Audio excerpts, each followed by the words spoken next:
I'm Sharon, an architect by trade, but today I'm stepping into the role of a bride, brimming with excitement as I walk down the aisle.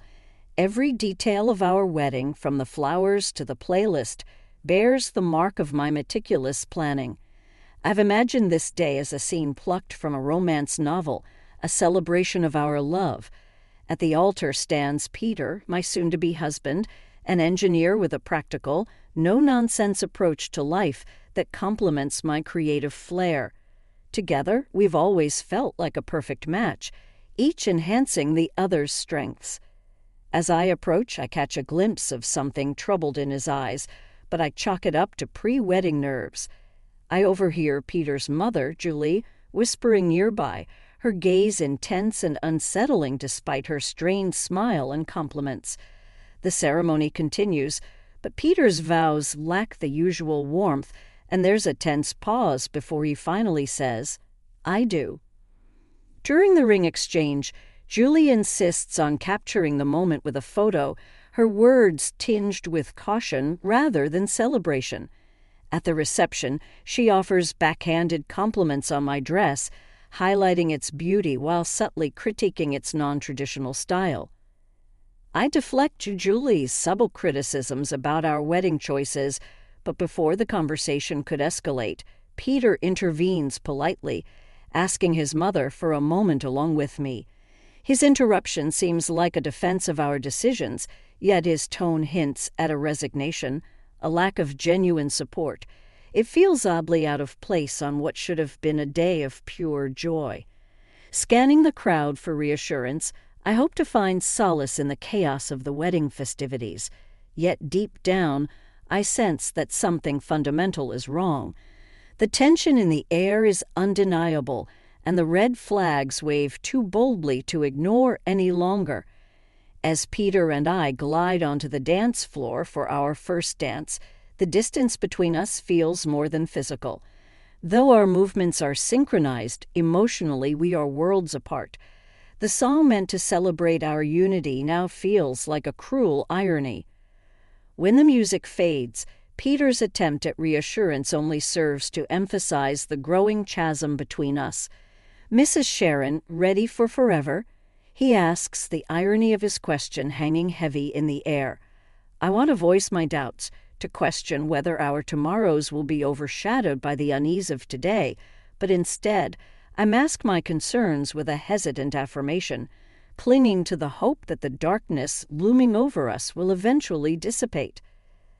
Unknowns to me, this day would merely serve as the overture to a challenging period that would test not only the resilience of our marriage, but the very core of my identity. As we toast to our union, the celebratory words feel hollow, overshadowed by an unsettling sense of loss. The journey back to my home, a charming 3-bedroom house that stood as a symbol of my hard-earned independence, marked the beginning of our shared life. This space was meant to be our sanctuary, the solid ground upon which we would build our future together. However, it quickly became the stage for a series of conflicts that felt more like invasions than the start of marital bliss. Julie, residing just a short distance away, began to visit with alarming frequency, often uninvited. Her criticisms were relentless, targeting everything from my culinary endeavors to the decor of our home. Whether lamenting the flavor of my dishes or the choice of bathroom tiles, her complaints were diverse but equally cutting. Peter's attempts to mediate were feeble at best, appearing more for show than genuine protection. Julie's intrusions became a regular ordeal, each visit an opportunity for her to assert dominance through thinly veiled insults and critiques. The pivotal moment arrived one afternoon when Julie showed up with suitcases in hand, her intentions clear and her sense of entitlement palpable. This wasn't just another visit. It was an invasion, threatening to smother the life out of our fledgling marriage. "I'll be staying here now," she declared, breezing past me to deposit her luggage in my favorite cozy corner by the window, my haven for quiet reflection and reading. "This spot will suit me just fine," Julie proclaimed, her tone leaving no room for argument. I turned to Peter, my eyes pleading for him to intervene, to uphold the sanctity of our home. This was a decision we should have made together. Sensing an opportunity, I called Peter aside, my voice trembling. "This is our home. Shouldn't we have discussed this first?" His gaze met mine, devoid of the warmth and affection that once filled it. "Mom's getting older, Sharon. It's not right for her to be alone. She needs to be with family," he explained, emphasizing the word family in a way that made me feel like an outsider. "So I'm not family, is that what you're saying?" The words barely escaped my lips before tears welled up, a mix of hurt and frustration. Peter quickly responded, his patience wearing thin. "You know that's not what I mean. But I owe her this? What about us? What about what we owe to each other? We're supposed to be building our life together, not living with your mom," I argued, but it was as if I were speaking to a brick wall. My concerns, my feelings, seemed insignificant. And just like that, Julie's move into our home was decided, overriding my wishes. With Julie's arrival, the atmosphere in our home shifted dramatically. Every corner, once filled with our shared dreams, now bore the weight of tension and conflict. My tranquil reading nook was swallowed by her belongings. The kitchen became a battleground for her criticisms, and Peter, the man I married, seemed more aligned with Julie than with me. It hit me that I wasn't just fighting for my marriage or my space anymore. I was fighting for my sense of self, my dignity, and my peace. A nagging thought lingered. How had it come to this? How had my desires, my space, and my voice become secondary to Julie's preferences? The change was stark. My cherished nook became a symbol of Julie's intrusion, the kitchen a site for her relentless scrutiny, and my husband had transformed into a stranger siding with what felt like the opposing team. And this was only the beginning. Life, already challenging, spiraled into an unbearable nightmare as the oppressive atmosphere in our home mirrored the shrinking of my own space and voice.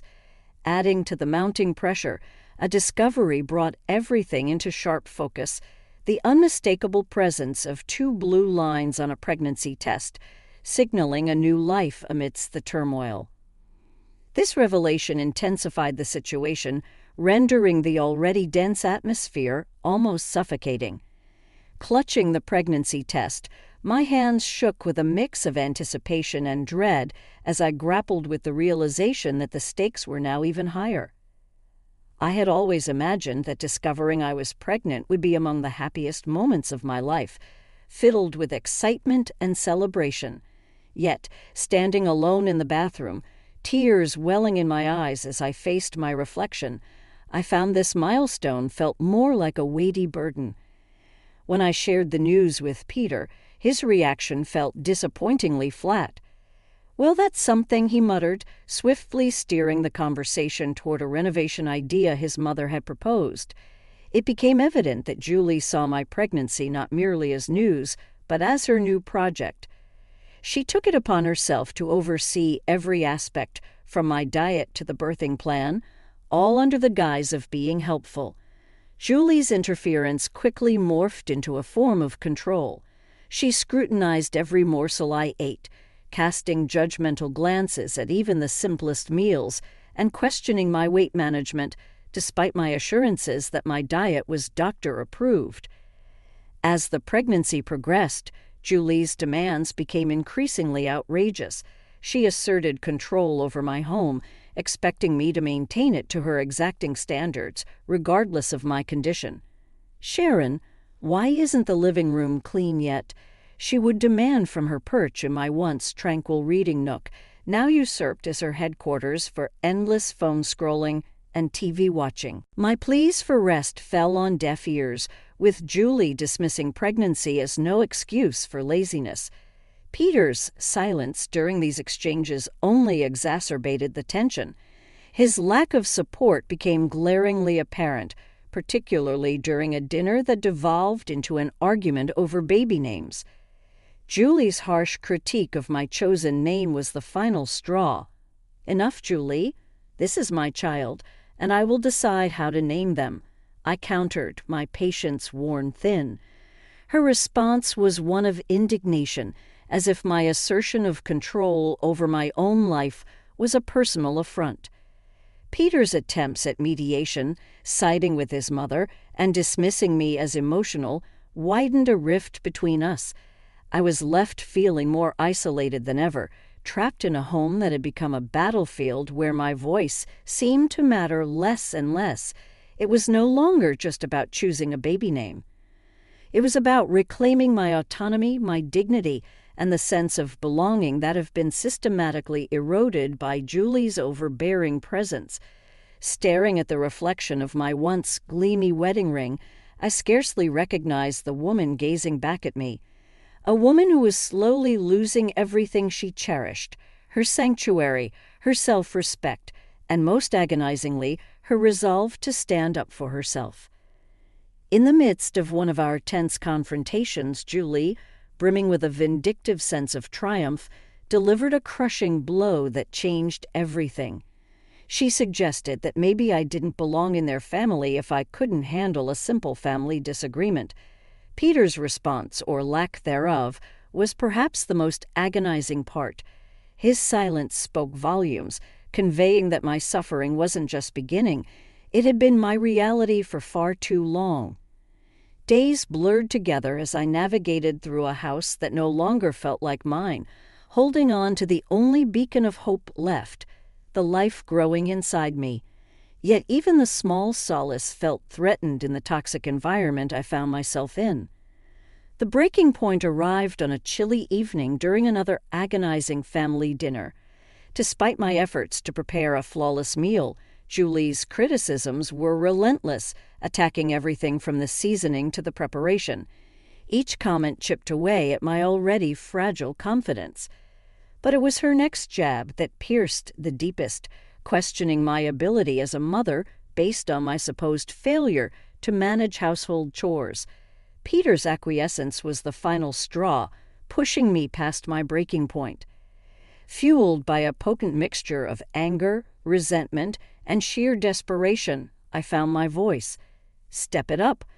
I've been carrying our child, managing our home, and enduring endless criticism from your mother, and you're telling me to step it up. The shock on their faces spoke volumes, but I was beyond caring. For too long I had allowed myself to be diminished and demeaned, but in that moment I reclaimed my voice. I'm done. I can't do this anymore. The clarity of my decision cut through years of suppression like a beacon light.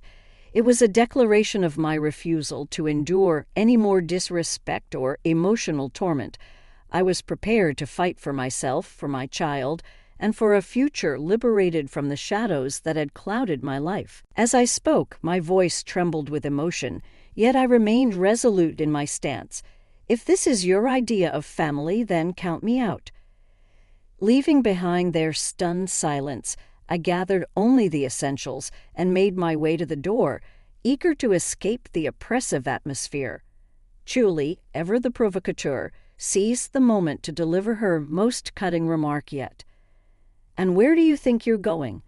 This is Peter's house, not yours." Pausing, I turned to face her, my resolve steeling. "Actually, Julie, this house is mine. I bought it. I decide who stays, who goes."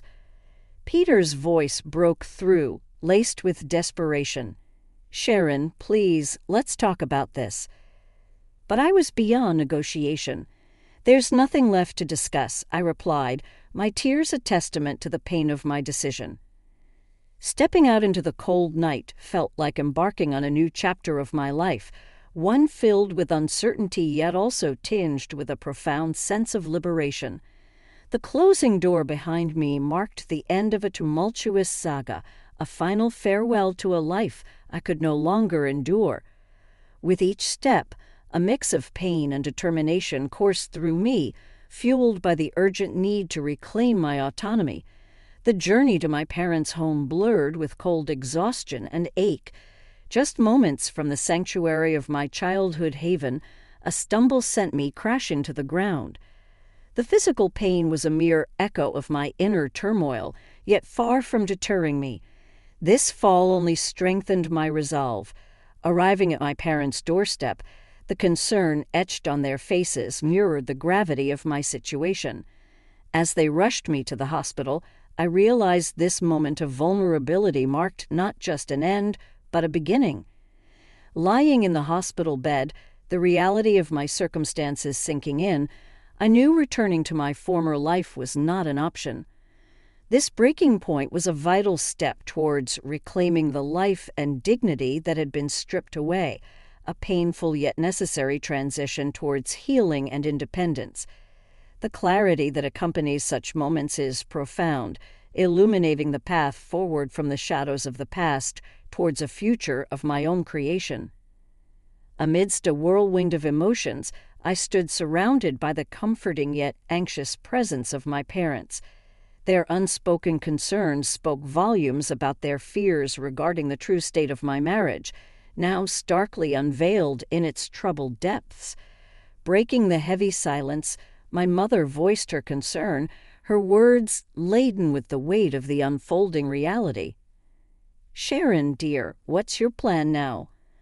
Uncertain yet determined, I replied, "I'm not sure, Mom, but one thing's certain. I can't go back to that life. Not now, not ever." My declaration, more assured than I expected, resonated with newfound determination. My father, who had been pacing anxiously, paused to offer reassurance, emphasizing their unwavering support regardless of my decision. He urged me to consider not just my own future, but also the future of the life growing inside me. His words prompted a silent acknowledgement from me. My mind had been a battleground of uncertain scenarios, each fraught with the possibility of a fresh start. The unexpected buzz of my phone shattered my reverie, a message from Peter, a plea for communication. Yet to me his timing felt like a door long closed, his words unseen, left hanging in the void as I powered off my phone, a symbolic end to our dialogue. My next steps became clear, marked by action rather than words. Consulting a family lawyer became my first decisive act towards untangling the turmoil of my marriage. With the unwavering support of my parents, we navigated the cold legal breakdown of our union, discussing divorce, custody arrangements, and financial support. Despite the sterile nature of these discussions, they empowered me, marking the initial steps towards seizing control of my destiny and securing the well-being of my unborn child. Within a week, Peter and Julie received the formal notices, divorce papers for Peter, and an eviction notice for Julie from the home that was legally mine. Alongside these were demands for substantial child support and compensation for the emotional turmoil I had endured.